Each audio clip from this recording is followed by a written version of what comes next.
कभी कभी हमें बड़े पुरुषों या महापुरुषों के अपमान का बहुत भारी कीमत चुकानी पड़ती है। पौराणिक में एक कथा आती है। इस कथा के अनुसार वृत्रासुर का वध करने पर देवराज इंद्र को ब्रह्म हत्या लगी। इस पाप के भय से वे जाकर एक सरोवर में छिप गए। देवताओं को जब ढूंढने पर भी देवराज का पता नहीं लगा, तब वे बड़े चिंतित हुए। स्वर्ग का राज सिंहासन सुना रहे तो त्रिलोकी में सुव्यवस्था कैसे रह सकती है। अंत में देवताओं ने देवगुरु बृहस्पति की सलाह से राजा नहुष को इंद्र के सिंहासन पर तब तक के लिए बैठाया जब तक इंद्र का पता न लग जाए।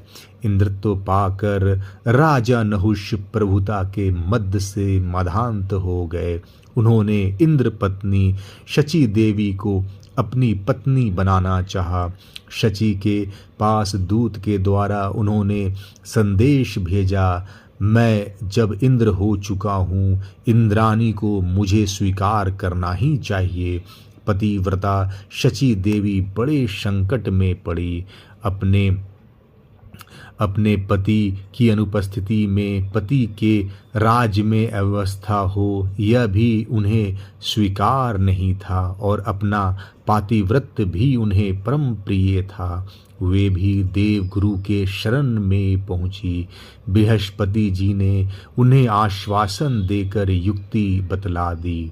देवगुरु के आदेशानुसार शची ने उस दूत के द्वारा नहुष को कहला दिया, यदि राजेंद्र नहुष ऐसी पालकी पर बैठाकर मेरे पास आवे जिसे सप्तऋषि ढो रहे हों, तो मैं उनकी सेवा में उपस्थित हो सकती हूँ। काम एवं अधिकार के मद से मत वाले नहुष ने महर्षियों को पालकी ले चलने की आज्ञा दे दी।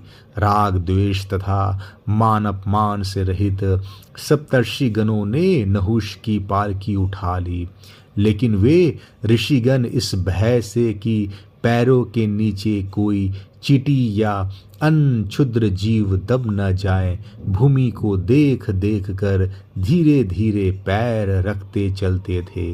उधर कामातुर नहुष को इंद्राणी के पास शीघ्र पहुँचने की आतुरता थी। वे बार बार ऋषियों को शीघ्र चलने को कह रहे थे, लेकिन ऋषि तो अपने इच्छानुसार ही चलते रहे। सर्प सर्प शीघ्र चलो कहकर नहुष ने झुंझलाकर पैर पटका। संयोगवश उनका पैर पालकी ढोते महर्षि भृगु को लग गया। महर्षि के नेत्र लाल हो उठे। पालकी को उन्होंने पटक दी और हाथ में जल लेकर शाप देते हुए बोले, दुष्ट, तू अपने से बड़ों के द्वारा पालकी ढुलाता है और मदान्त होकर पूजनीय लोगों को पैर से ठुकराकर सर्प सर्प कहता है, अतः सर्प होकर यहाँ से गिर। महर्षि भृगु के शाप देते ही नहुष का तेज नष्ट हो गया। भय के मारे वे कांपने लगे। शीघ्र ही वे बड़े भारी अजगर होकर स्वर्ग से पृथ्वी पर गिर पड़े।